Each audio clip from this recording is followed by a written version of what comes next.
Eu quero que você abra a sua Bíblia comigo. Gálatas capítulo 6, a partir do versículo 6. Gálatas 6, versículo 6. Enquanto você encontra, dois motivos para a gente ao final do culto. Um motivo, na verdade, no final do culto, para a gente manter em oração. Nosso querido pastor Ribeiro, ele tinha dado positivo ao Covid há tempos atrás, por isso que ele não tem aparecido nos últimos cultos, resguardado.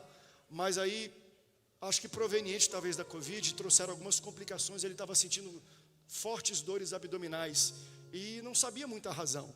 Então estava em São José e depois foi para São Paulo. E ele está indo e vindo ainda em São Paulo, porque aparentemente ainda não detectaram qual é a raiz do problema, né? Ainda mais que a gente vai falar de raio-x aqui para a gente encontrar a raiz. Então ele se encontra um pouco nesse estágio ainda de poder entender o que está causando as fortes dores abdominais, para ele poder fazer o tratamento correto. Então, ao final do culto, nós vamos orar, claro, pela igreja, por tudo que Deus vai fazer aqui nesse culto, mas mantenha espírito de oração, tá bom? A vida e a saúde do nosso querido pastor Ribeiro, me parece estar estável, né? Não são necessariamente os sintomas diretos do Covid, de falta de ar, não é isso, mas alguns desdobramentos. Então, nós temos que orar a Deus para que Ele possa trazer restauração e plenitude de saúde ao nosso querido pastor e toda a sua família, que se mantém em confinamento também, para acompanhá-lo durante esse período. E eu venho também de uma série, se você tem nas redes sociais, está seguindo um pouco ali nos stories, eu passei as últimas 48 horas visitando 7 cidades do sul de Minas, onde nós temos igrejas. Então eu preguei muito nesse sexta, sábado, hoje de manhã preguei também em Pouso Alegre, e eu estou aqui só pela graça e misericórdia, mas você também está aqui pela graça e misericórdia, então hoje você vai ter que me ajudar a pregar. Se eu estiver pregando ruim, dá glória a Deus bem alto, tá bom? Eu acho que vai ser um culto fervoroso então hoje, né, pastor? Me ajuda. E a minha esposa não pôde estar aqui também para cuidar de uma questão familiar nossa, então eu volto daqui a quase 3 dias, na verdade, sem ver a minha esposa, né? Então estou com muita saudade dela. Meu amor, você é a goiabada do meu queijo. Estou me sentindo um queijo sem goiabada essa noite aqui. Não tem nenhuma analogia melhor do que essa, voltando de uma maratona missionária do sul de Minas. Nós temos igreja, na verdade não é sul de Minas, ainda é Rio de Janeiro, mas em Itatiaia. Depois subimos para Itamonte, depois fomos para São Lourenço, depois fomos para Lambari, depois nós fomos para... A cabeça está ruim já, tá, gente? Eu não estou lembrando metade dos lugares. Depois nós inauguramos uma nova igreja lá em Pouso Alto, tá? Uma igreja linda, uma igreja para quase 400 pessoas, bem na BR, lindo o trabalho, maravilhoso aquele local. Estivemos lá também. Depois em Pouso Alegre, eu esqueci alguma cidade? Caxambu também, Minas Gerais, esqueci mais algum? Enfim, São Lourenço, acho que eu falei São Lourenço. Tinha uma água lá que deixava a pessoa bonita. Pense no nome que... Tinha uma água que era para aquecer cabelo, meu Deus do céu, quase me acabei naquela água lá. O William também, que acompanhou a gente, tomou água da beleza, se vocês acompanharam os stories. Se você não acompanhou, eu acho que ainda está, 24 horas, não sei se ainda está disponível para você ver, dá uma olhada lá, para você ver o mistério que Deus fez lá com ele. E hoje nós iniciamos uma nova série de mensagens, já a partir da tarde o pastor Rodolfo iniciou Raio-X. Raio-X tem a intenção da gente ir além da superfície. Cada pastor vai ministrar da forma que Deus falar ao coração dele. Deus mandou e me instrui, e eu sinto que a igreja precisa nesse momento disso, para falar um pouco sobre pecado. Só que não só sobre pecado, porque pecado é o que existe na superfície, é o que causa o pecado. Para a gente fazer, entende aquilo que... eu estou com febre, aí você toma remédio de febre, mas você sabe que às vezes é para criança, otite. É inflamação no ouvido que causa febre.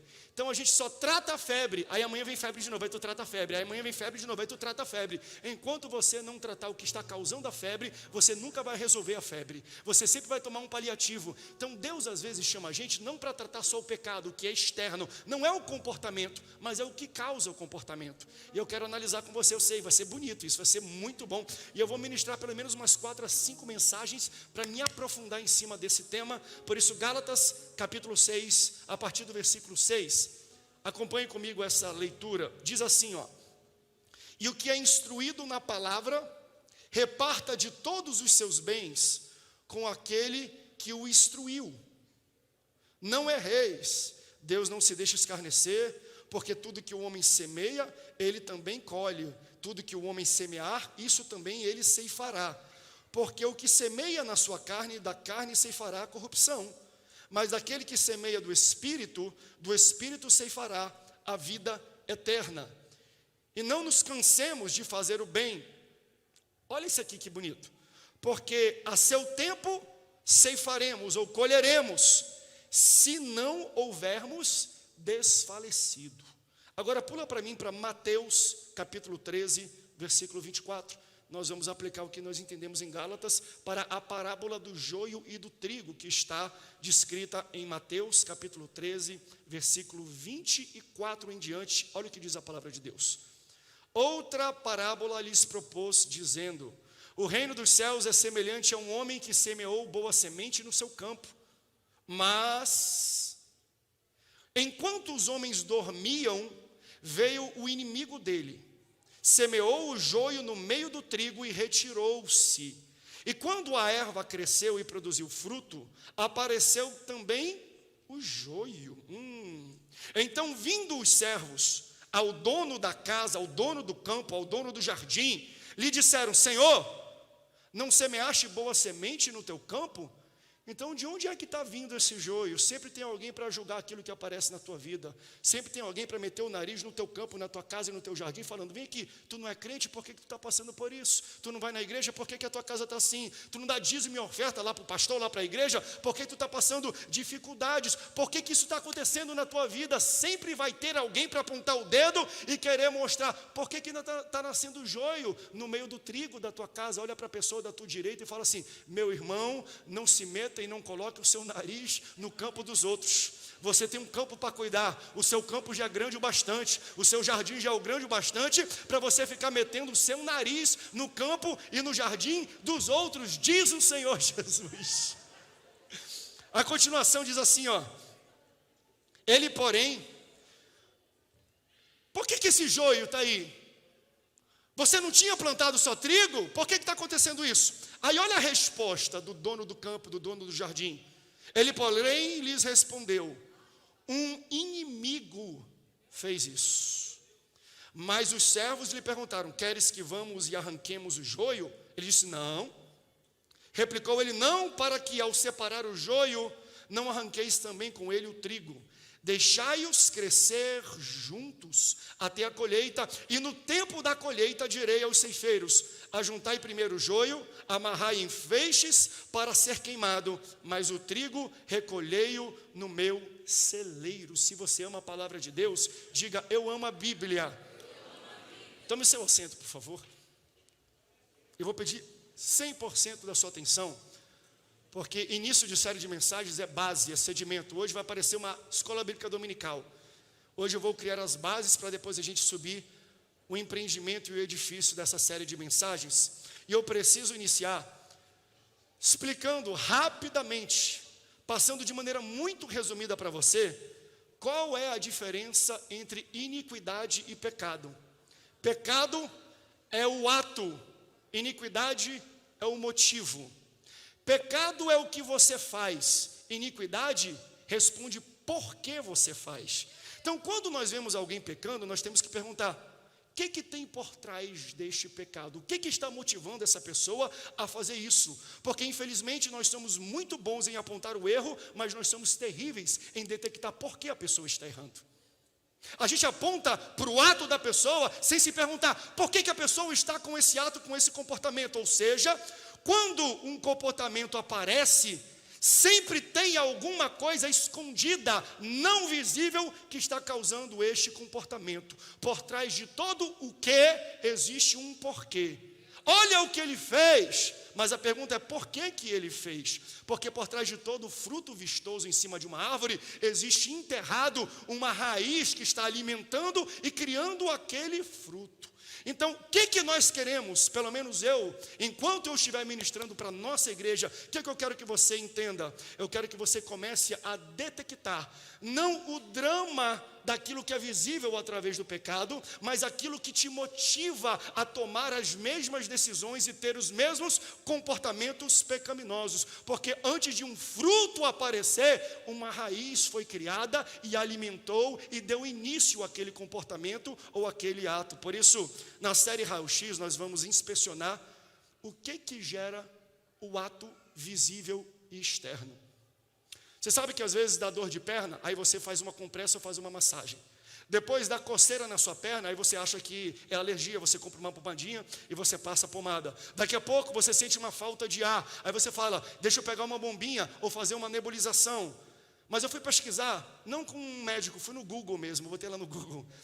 E eu descobri que falta de ar, coceira na perna, inchaço, pode ser indicativo de mau funcionamento dos rins. Calma, não sai daqui para ir para o hospital agora não, depois você vai lá. A gente quer ficar tratando do que é externo, sem entender que tudo que é externo é causado e motivado por alguma coisa interna. E enquanto a gente não fazer um raio-x e tratar daquilo que é invisível, nós nunca vamos parar o ato que é visível. Você não consegue parar o que a árvore está produzindo ao arrancar o fruto dela. Não aponte o dedo para uma pessoa que é viciada, por exemplo, tentando analisar e julgar o comportamento dela, se você ainda não pergunta e tenta chegar perto dela para entender por que ela toma aquela substância para amenizar a dor que ela está sentindo. O que eu quero dizer para você é que por trás de cada comportamento que é nocivo para a nossa saúde, que é nocivo para a nossa vida, que é nocivo para o nosso relacionamento com Deus, existe algo invisível, enterrado, debaixo da terra, que ninguém vê, que alimenta tudo isso. E eu já estou pregando para alguém aqui. Então, eu quero trazer a nossa igreja num nível de compreensão e maturidade, para a gente parar de ficar apontando o dedo no erro dos outros e tentar ajudar para entender por que você está errando. Vem aqui, meu amigo, por que você está agindo assim? Por que tu está falando essas coisas assim? Por que você tem esse certo comportamento? Vamos fazer uma varredura, vamos passar um raio-x, vamos fazer um exame completo da nossa vida, não é da vida dos outros não. Você tem um campo e um jardim para você cuidar. Faça um raio-x da sua vida para entender o que está causando para que o joio venha crescer dentro da minha casa e dentro do meu jardim. No 3, diga raio-x bem alto. 1, 2, 3. Então a gente vai fazer uma ressonância computadorizada da sua vida espiritual. Uma ressonância espiritualizada. Nós vamos dizer, sonda-nos, Senhor. Vê se existe em nós caminhos maus, caminhos que nos afastam de Ti. Vê se existe plantado dentro de mim algo que nem eu percebo e arranca fora, porque eu quero ser tratado e cuidado por Ti. Então, vamos atrás de rastrear, não o pecado, mas a iniquidade. Eu não quero saber o que a pessoa fez, eu quero saber por que ela fez. Pecado é o que ela fez, iniquidade é a razão por que ela fez aquele pecado. Iniquidade é o que motiva, é o que alimenta, é o que impulsiona as nossas atitudes. E se eu for querer, e às vezes na igreja a gente é muito propenso a isso, a gente vai querer julgar o teu comportamento. Quando nós julgamos o comportamento de alguém, nós punimos o fruto. Nós punimos o comportamento externo, nós arrancamos fora da árvore um fruto que nós entendemos que é um fruto ruim. Só que quando eu arranco um fruto, sabe o que vai acontecer? Vai nascer um outro fruto igual. Enquanto nós só tratarmos de punir as pessoas ao arrancar os frutos do pecado, elas vão continuar gerando outros frutos disfarçados muitas vezes. O que Deus chama a nossa igreja a entender é, o problema não está no que é externo e visível, é no que está enterrado debaixo da terra. Se você cuidar da raiz de uma árvore, ela vai produzir bons frutos. Se você arrancar frutos ruins de uma árvore, ela vai continuar a formar, a produzir, a multiplicar e frutificar frutos ruins. Meu Deus, é ensino isso, não? Deus está libertando, Deus está abrindo no olho das nossas igrejas para a gente poder entender como é que nós temos que lidar com erros visíveis. Todo erro visível é motivado por algo invisível, é motivado através de um pensamento, é motivado através de um desejo, é motivado através de um impulso. E enquanto ainda é desejo, enquanto ainda é pensamento, enquanto ainda é impulso, a Bíblia nos fala que este é o melhor momento para a gente tratar e matar pela raiz o problema. Lembra que a Bíblia fala, tornando cativo todo pensamento em Cristo, eu tenho que prisionar quando é pensamento, porque do pensamento se torna sentimento, sentimento é muito mais difícil de aprisionar do que um pensamento. O que a Bíblia nos instrui a fazer é, tente matar tratar o mal pela raiz, ao invés de ficar disciplinando, ao invés de ficar expulsando, ao invés de colocar de banco pessoas que sempre vão entrar num comportamento cíclico de pecado. Não trate o pecado, trate a iniquidade.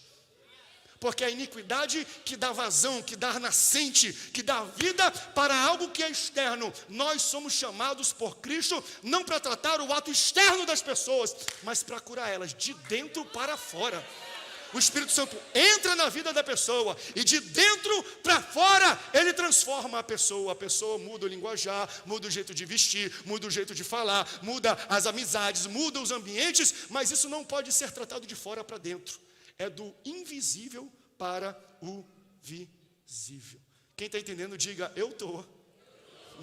Então a parábola do joio e do trigo, ela fala assim, ó: o dono de um campo, de um jardim, ele plantou boas sementes. Ele plantou sementes de trigo, mas quando começou a germinar, a brotar os frutos, a brotar as plantas, ele percebeu que existia joio. Mas é um joio que ele nem sabia que estava lá. Como é que pode você não perceber algo que está dentro da sua casa, algo que está dentro do seu campo, algo que está dentro do seu jardim? Como é que você pode estar ali como responsável daquele local e sem mais nem menos começa a brotar coisas ruins, coisas erradas dentro da sua casa, do seu campo, do seu jardim, sem você detectar? Será que ele é crente mesmo? Não é assim que as pessoas falam? E a resposta é claro que é. Mas com todo esse joio na vida dele, com essas falhas que ele está vivendo, sim.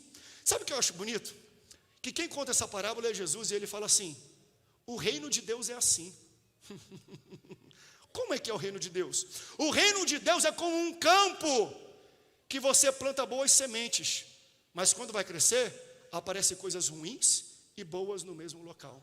Não, pastor, como é que pode? Se é ruim, como é que pode ser de Deus?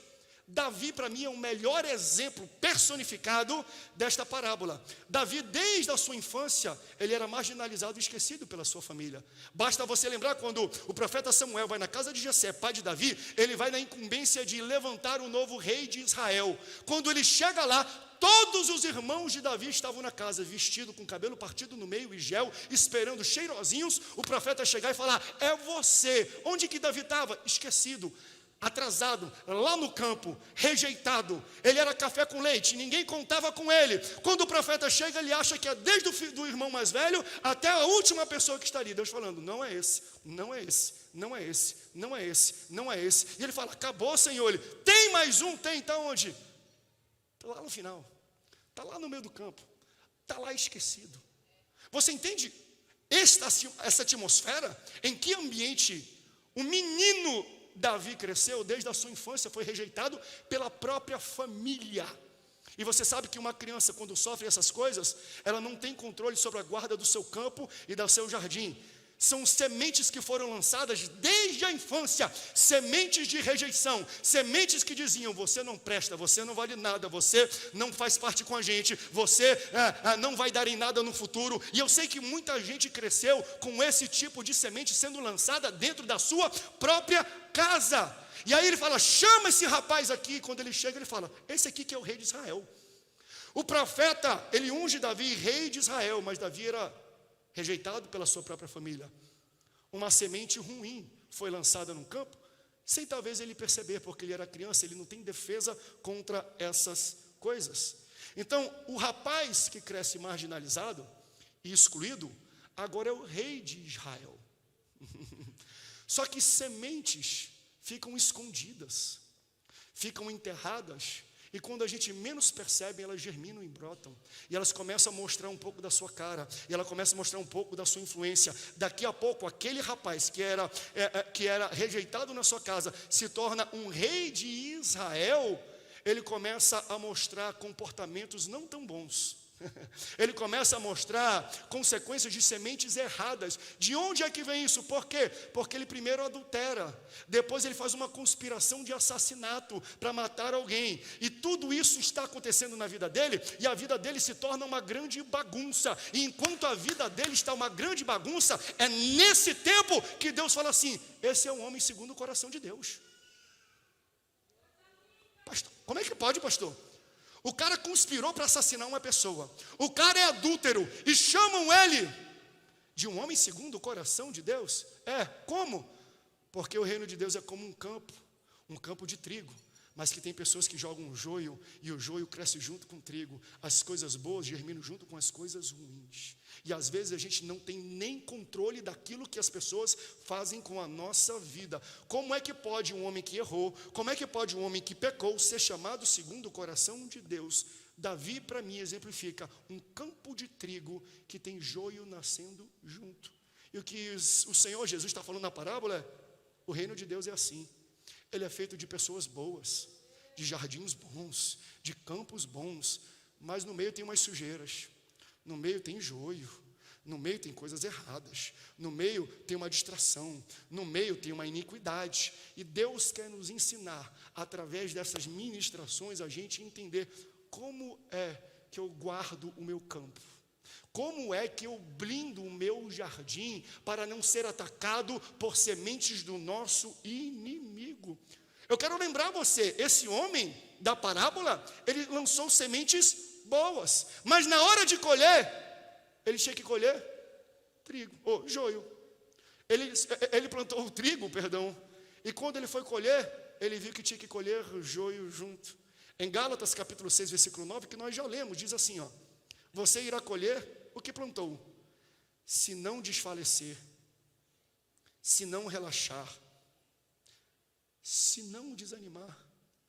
Tudo aquilo que o homem planta, certamente o homem colherá, se ele não cansar. E se ele cansar, pastor, o que ele vai plantar? O que ele vai colher? O texto vai continuar falando. Nessa parábola, o homem planta uma boa semente. E quando ele planta uma boa semente, ele espera ter uma boa colheita. A ideia é que eu vou colher tudo aquilo que eu plantei. E aqui deixa eu só abrir um parênteses, porque às vezes a gente entra num ciclo de vitimismo, e eu quero expulsar, no nome e na autoridade de Jesus, o espírito de vítima e de vitimismo que existe nas pessoas, e principalmente aqui nessa igreja.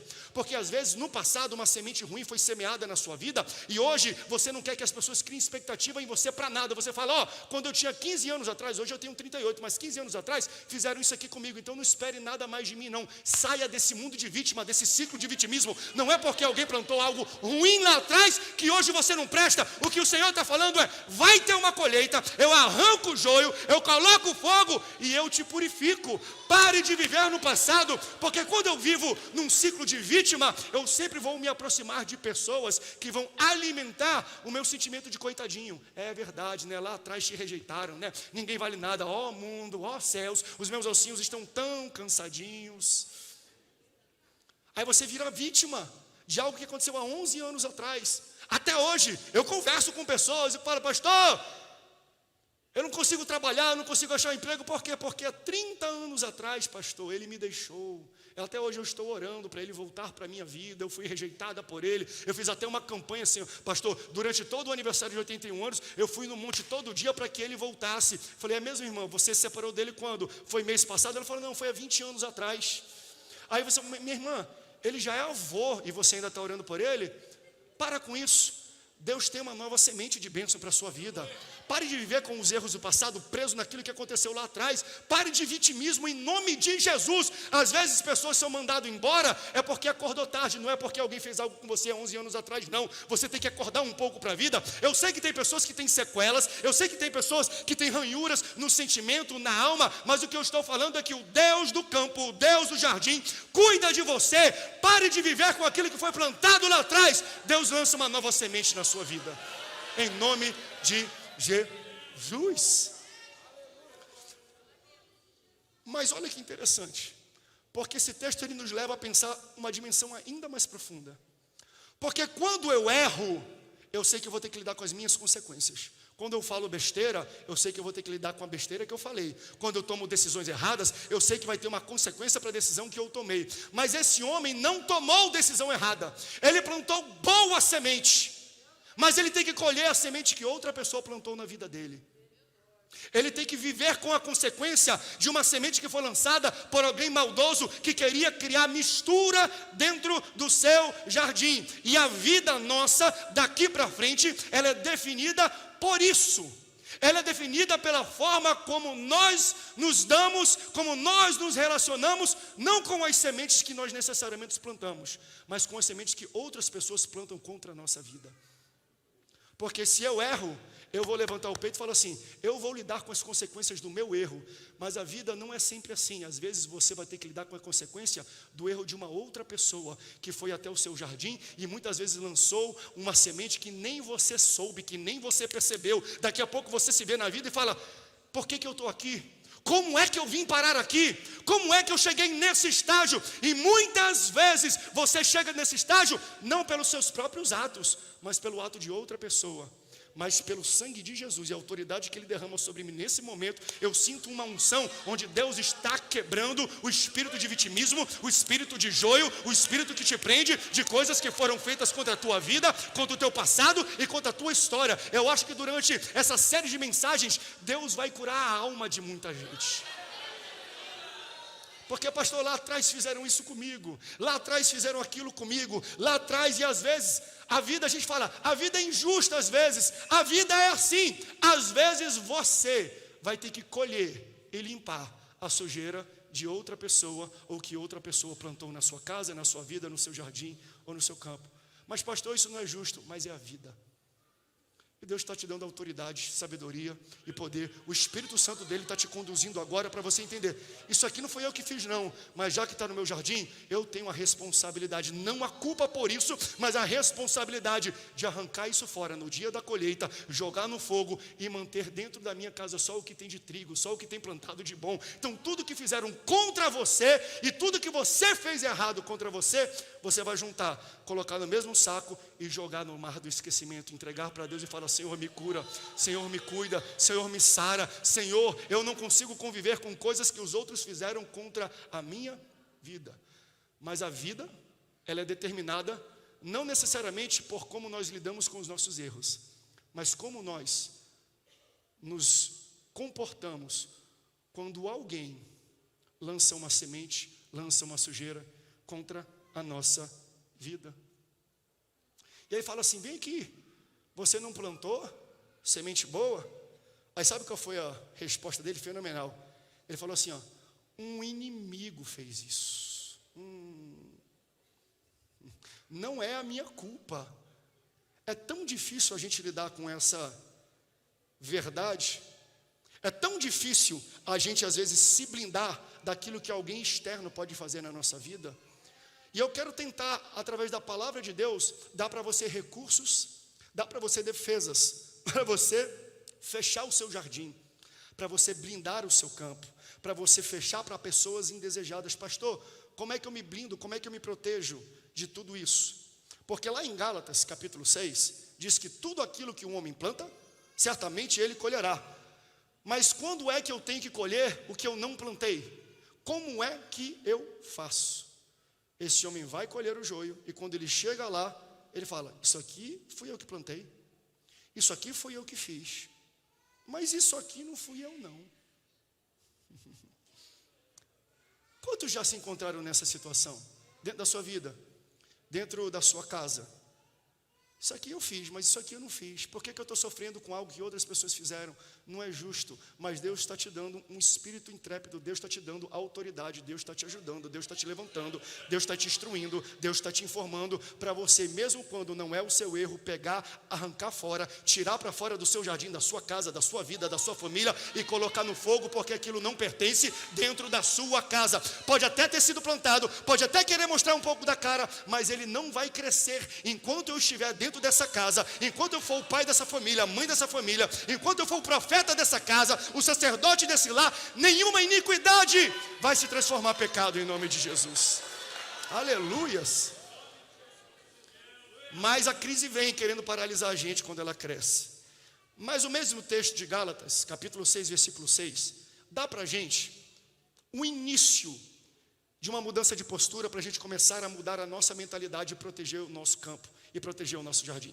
Gálatas 6,6 diz assim, ó, o que é instruído na palavra, reparta seus bens com aquele que o instruiu. Então ele já deixa aqui uma dica. Quer começar a te blindar? Seja grato. Gratidão é uma blindagem para você não se tornar vítima de uma sujeira que alguém vem fazer de fora, para você não ter uma colheita de um plantio que foi errado. Ou seja, o que esse texto está falando é: se você um dia bebeu da água de alguém, depois que você teve a sede saciada e Deus te abençoou, volte até essa pessoa e devolva, e faça um refil, e reponha a água que ela entregou para você. O que esse texto está falando é que se um dia você precisou tomar da fonte de alguém, Deus te abençoou, você vai ter que pegar um pouco da sua água para colocar de volta na fonte de onde você tirou, porque Deus te abençoou naquele dia. Quando alguém te abençoa, volta com essa pessoa e abençoa ela de volta, que Deus está construindo um relacionamento de pessoas que vão te ancorar, que vão andar do seu lado e que vão te ajudar a te proteger. Quando você é grato com alguém, Deus está levantando alguém com escudo para proteger de flechas que você não está vendo. É por isso que eu sempre falo aqui, se eu prego alguma coisa aqui, gente, e eu não falo isso para você puxar o saco do pastor André, não, para você rasgar seda, como dizem, do pastor André, não.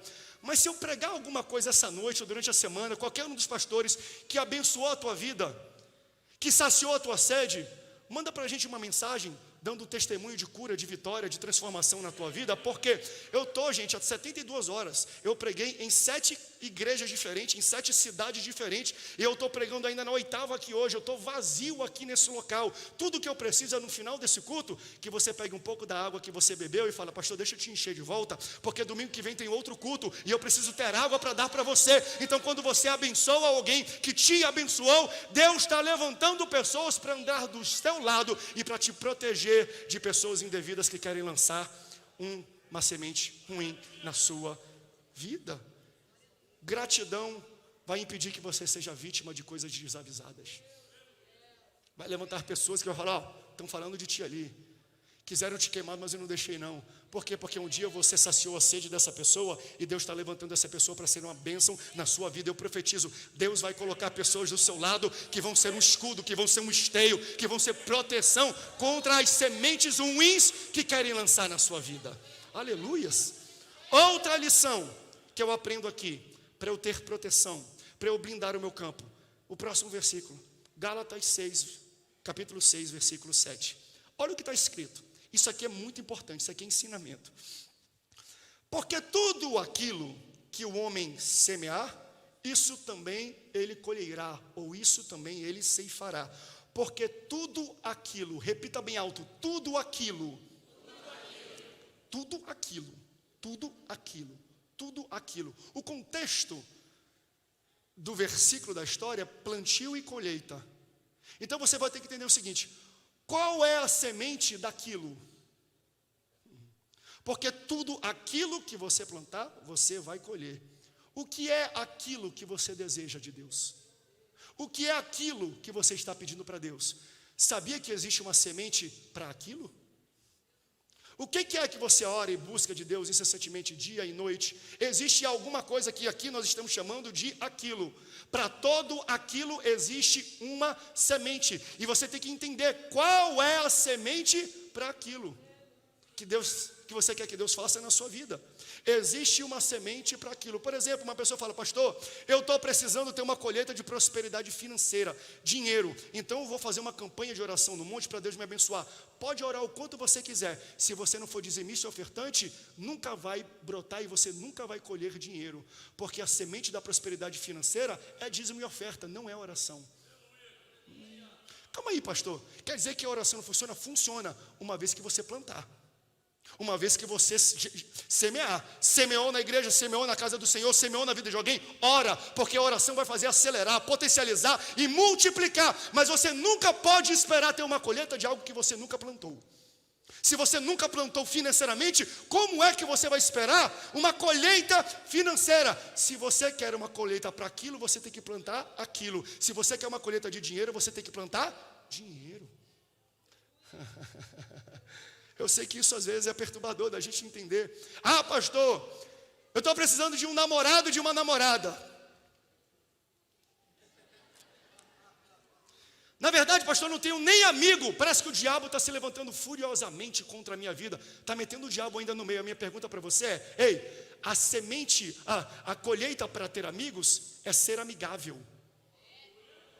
Está fofoqueiro, está falando mal da vida das pessoas, fica postando besteira na internet e ainda quer amigo próximo, quer amigo leal, quer amigo para contar segredos. Meu amigo, você tem que ser amigável para você ter amigos. Pastor, ninguém nunca me abençoa. Você já abençoou alguém?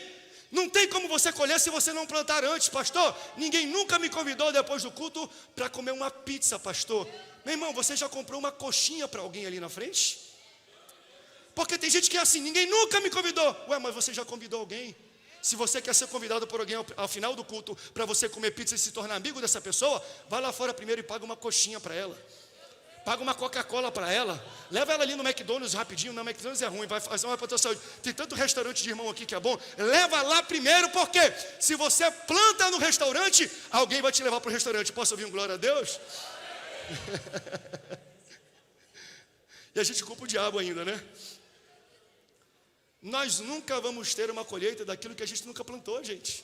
Por que você está esperando algo de Deus se você nunca semeou esse algo? Se você não semeou aquilo, semeie aquilo e ore, que Deus vai fazer você colher aquilo, amém? Aquilo que você planta, você vai colher. Isso aqui é um pensamento linear, não é? Um pensamento de causa e efeito. Então, primeiro aqui eu faço um ato, e quando eu estou lá na frente, eu vou colher aquilo que eu plantei lá atrás. Esse é um pensamento natural nosso, é um pensamento linear, causa e efeito. Mas quando eu leio esse texto, e é isso que deixa a gente um pouco desnorteado, é que a causa e o efeito não foi o que aconteceu no texto da parábola. Por quê? Porque ele plantou boa semente. Aí quando ele chegou para colher, ele esperava colher aquilo que ele plantou. Porque se ele plantou só coisa boa, ele vai colher só coisa boa. Não é assim que o pensamento linear é? Causa e efeito. Se eu planto esse tipo de semente, eu vou colher aquele tipo de fruto e de árvore. Mas esse homem, ele plantou um tipo de semente. Na hora de colher, ele falou, rapaz, isso aqui eu lembro de plantar. Eu plantei isso aqui também. Mas isso aqui, eu não lembro não. E aí ele começa a ver coisas crescendo no jardim, na casa, na vida dele, que ele nunca plantou atrás. A causa não veio dele. O comportamento inicial não veio de dentro dele. Teve um efeito diferente. E aí a gente sempre vai perguntar, como é que isso está nascendo dentro da minha casa? Porque eu, Senhor, o que eu fiz, Deus? O meu filho cresceu na igreja. O meu filho cresceu tocando aqui na banda e cantando. O meu filho, ele não perdia um culto das crianças. Ele era do coral de crianças Cordeirinhos de Jesus. Como é que agora ele está metido com aquele pessoal? Como é que ele está envolvido com aquele tipo de coisa? Como é que ele entrou naquela vida? Se durante toda a infância desse menino eu dei uma boa criação, uma boa educação, eu trouxe ele para a igreja, cresceu debaixo dos bancos da igreja, nos caminhos do Senhor. De onde é que está vindo tudo isso? Quantas vezes a gente já não perguntou isso? Não só sobre os nossos filhos, sobre a gente. Como é que eu estou nessa condição? Como é que eu me deixei chegar nesse lugar? De onde é que veio esse pensamento, esse desejo, esse comportamento e esse ato? Essa foi a pergunta que os servos fizeram para o dono do campo. Vem aqui, de onde é que vem isso? Se tu plantou só coisa boa? Tu não plantou só trigo? Como é que a gente está andando aqui e a gente está vendo fruto de semente ruim? Como é que eu estou andando no teu campo, na tua vida, e eu estou vendo brotar, junto com o que você plantou, coisas ruins? Essa é a pergunta que todos fizeram no campo, para o dono do campo. Essa é a pergunta que talvez você já fez em algum momento na sua vida. Como é que eu vim parar aqui? Como é que isso aconteceu dentro da minha casa? E aqui que você vai entrar no X dessa questão do raio-X. Olha a resposta do dono do campo. Um inimigo plantou. E ele vai além. Um inimigo plantou enquanto eu dormia. Ele veio quando eu estava fora da guarda. Ele veio quando eu estava relaxado. Ele veio desavisado de madrugada, enquanto não tinha ninguém em sentinela, ninguém guardando, ninguém blindando e ninguém olhando. Apenas uma das coisas mais importantes de uma caminhada cristã. Seja você com um dia de crente ou 100 anos de assembleano nesse local, sobre a vida e a caminhada cristã, você tem um inimigo ardiloso, malvado, Por isso, cuidado, não deixe o seu relacionamento com Deus relaxar demais. Não leve o relacionamento empurrando com a barriga. Não pensa que a igreja é um ato social que você vem para tirar talvez a culpa da sua mente. Não. Isso aqui é coisa séria, porque enquanto nós relaxamos na nossa caminhada com Deus, o nosso inimigo está vendo se tem alguma abertura, se a gente fechou o olho, se a gente adormeceu, se a gente deu as costas, para ele lançar uma semente de discórdia, uma semente de mistura, uma semente de coisa ruim. A vida cristã é que nem uma criança que sobe a escada rolante de um shopping, só que a escada rolante está descendo. Já viu criança fazendo isso? Eu já vi até adulto fazendo isso. Se você ri agora é porque você fez isso. Está descendo e a criança sobe. Aí quando ela vê a mãe, ela para dar um tchauzinho. A minha pergunta é, quando ela chega no meio da escada e ela para olhar o que está do lado, e ela relaxa na caminhada, quando ela vai recomeçar a caminhada de novo, ela começa do meio? Não, sabe por quê? Porque a escada rolante puxa ela para a estaca zero. Vida cristã é assim. A gente acha que pode vir para a igreja, entregar nossa vida para Jesus, servir a Deus, cantar nesse local. Aí a gente vai ficar 6 meses, e pastor, está vindo carnaval aí, está vindo fim de ano aí, está vindo aquela festa, está vindo a micareta. Vai fazer o seguinte, eu vou ficar só 2 meses longe da igreja, porque aí eu faço tudo que eu preciso fazer, eu relaxo o meu relacionamento com Deus, aí quando eu volto, eu continuo da estaca do local, da posição onde eu deixei. Vai não, você vai para a estaca zero. Por quê? Porque enquanto você estava lá, o inimigo foi no teu campo, meu irmão, e fez uma devassa. E ele plantou coisas que você não vai descobrir na hora não. Porque a gente volta e fala, ninguém falou nada. O pastor não me chamou para o gabinete, o pastor não me viu na conversa. Eu coloquei só no grupo fechado do Instagram para poucas pessoas verem. O pastor não está vendo nada que eu estou fazendo. Então a gente acha assim, ninguém viu. Então não vai acontecer nada na minha caminhada. E você continua servindo a igreja. A vida cristã não é serviço de igreja. Aleluias. Porque enquanto você estava desavisado e relaxado no caminhar com Deus, o teu inimigo foi no teu campo e lançou semente. Só que semente demora para germinar. Aí daqui a 10 anos, 20 anos depois, você talvez até voltou para a igreja de novo. Você até se reconciliou com Jesus, endireitou a tua vida. Só que há 10 anos atrás alguém plantou uma semente ruim quando você estava dormindo e desavisado. Aí você vai olhar para a vida, o que aconteceu aqui? Irabaçuca. Eu sinto o Espírito Santo ministrando em corações aqui. Nesse momento, o inimigo ele sempre vai entrar quando você está dormindo. Enquanto você está de sentinela, ele sabe que tem um cão de guarda que é você. Ele nunca vai querer brigar diretamente com você para invadir a tua casa. Ele espera você dormir, ele espera você relaxar. A caminhada com Cristo é que nem surf. Se você já surfou, você desce a onda, enquanto você está indo reto, em pé, a velocidade e a onda te dão sustentação para você ficar em pé. Quando a onda acaba, e você para a caminhada, você mergulha, você afunda. A caminhada com Cristo, a vida cristã é que nem uma bicicleta. Enquanto você está andando rápido e reto, indo em direção certa, você tem sustentação e equilíbrio. Para a bicicleta, você vai tombar para o lado. Não tem como a gente viver uma vida cristã com paradas no meio do caminho. São essas paradas que o inimigo vem e lança as sementes ruins, que vão germinar e brotar 5 anos depois, 10 anos depois, 15 anos depois. Aí você vive uma vida com coisas dúbias e você não entende de onde é que veio isso. Não é necessariamente você que plantou, mas você ficou desavisado e você deu espaço para o inimigo entrar no teu campo, na tua casa, na tua seara, na tua família e plantar sementes ruins. Aí hoje você está se encontrando com coisas boas e com coisas ruins, com coisas desejadas que você plantou para a sua vida, mas também com coisas indesejadas. Só que o mais bonito de tudo é que Jesus, e eu reforço o que eu disse, ele diz assim, o reino de Deus é assim, é feito de pessoas que têm coisas boas e ruins, que tem joio e que tem trigo, que tem coisas desejadas e coisas indesejadas. E Deus me trouxe hoje como início dessa série para falar para você, pai, mãe, você em geral, cuide do seu jardim, policie o seu campo, guarde a sua família. Não dê tempo, não tem tempo para a gente parar com a caminhada cristã, porque aquele tempo que você ficou longe da igreja, dos caminhos do Senhor, do relacionamento com o Senhor, talvez hoje você nem saiba o que foi plantado. Daqui a 10 anos você vai viver consequências disso. Então olha a seriedade, olha a importância que é a gente poder cuidar bem do nosso campo.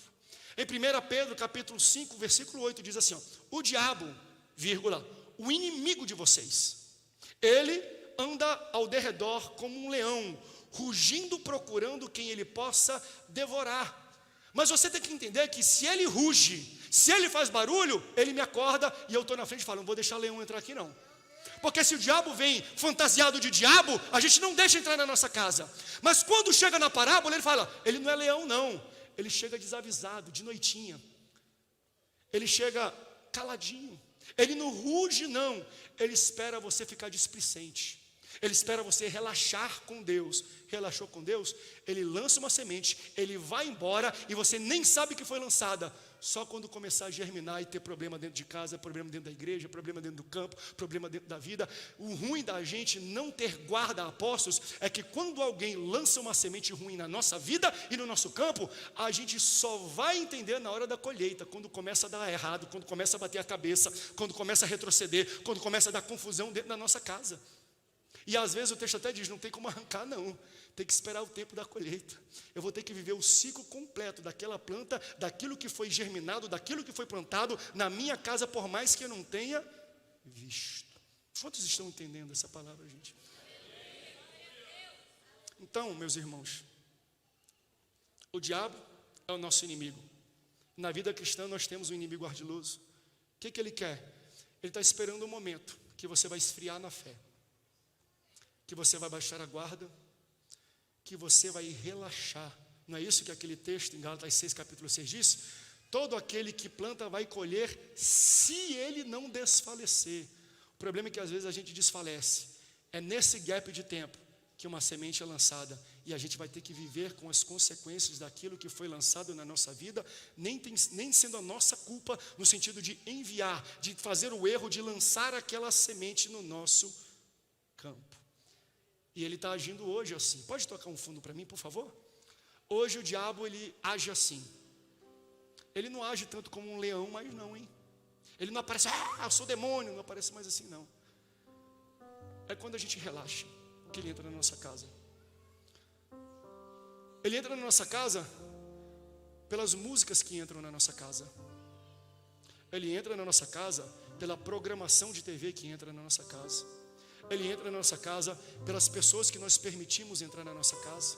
Ele entra na nossa casa pelo tipo de site que a gente visita na internet. Ele entra na nossa casa pelo tipo de grupos que a gente tem no WhatsApp. Você está entendendo? Ele não aparece como demônio não, ele aparece como grupo de WhatsApp. Ele aparece como um amigão de infância. Ele aparece como os colegas da faculdade. Ele aparece como os amigos do trabalho que entram, que querem, que lançam, que fazem alguma coisa. Aí devagarzinho você acha, não, é normal, eu estou só me confraternizando, eu estou só tendo um momento feliz de nostalgia com os meus amigos. E aí você relaxa. Aí o diabo entra na tua casa, entra no teu campo, entra no teu jardim, e ele lança essas coisas. Então o diabo, ele não lança sementes no teu jardim porque ele chegou no teu jardim. O diabo lança sementes ruins no teu jardim porque ele entrou no teu jardim. E o diabo entra pela porta. Não abra a porta para pessoas que têm uma semente ruim para a tua casa. Mas pastor, não abri não. Quando você relaxa o seu relacionamento com Deus, você está abrindo portas para muitas coisas na sua vida. Você pode ficar de pé?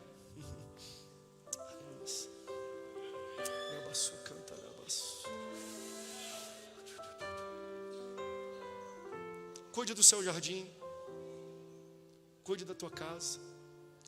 Pastor, qual a melhor maneira de eu cuidar? Se relacionando com Deus. A Bíblia fala o seguinte, em Jó capítulo 1, versículo 10. Deus está tendo um diálogo com Satanás. Escute isso. Aí ele fala assim, já viu meu servo Jó? Meu servo Jó é um cara correto, um cara certo, um cara íntegro, um cara próspero, um cara leal. Ele é fora de sério, ele é extraordinário. Em Jó capítulo 1, versículo 10, Sabe que Satanás responde? Bota para mim aqui, Jó capítulo 1, versículo 10. Então deu ordem Josué, não é Josué não, é Jó. Eu falei Josué? Cuidado com essa semente aí, Natanael. Jó capítulo 1, versículo 10. Rapaz, Satanás está mandando uma semente aí nesse computador aí. Jó capítulo 1, versículo 10, eu vou ler aqui com você. Foi ali? Acaso, olha lá, Deus fala, viu aí que meu servo Jó, esse cara certo, íntegro, correto, leal, abençoado. Aí olha a resposta de Satanás. Mas por acaso, tu não cercaste com sebe? Pastor, o que é sebe? É um muro, é uma cerca. Vem aqui, Deus, por acaso, olha essa versão. Tu não puseste um muro de proteção ao redor dele, da família dele, dos seus bens. Tu não abençoou ele em tudo que ele faz. Vê como ele é rico. Por que ele é rico? Por que ele é próspero? Porque tu levantou um muro e uma cerca. Quando nós nos relacionamos com Deus, é Deus que levanta a cerca, é Deus que levanta o muro, é Deus que faz uma proteção, é Deus que blinda a tua casa e a tua família. Quando eu me afasto, não conta não. Quando tu se afasta de Deus, não conta com essa cerca. Se você não tem Deus na sua vida, nem cerca você tem. Desculpe falar isso, mas eu falo isso baseado na Bíblia. Eu não estou inventando e não estou querendo trazer medo para você. Quando nós aceitamos a Jesus, quando nós andamos com Deus, quando nós temos um relacionamento íntimo, correto, leal, a gente às vezes pode até dar uma deslizadinha, mas quando a gente não se distancia, Deus garante uma proteção, uma cerca, um muro, uma muralha que o diabo não consegue entrar por mais que ele queira.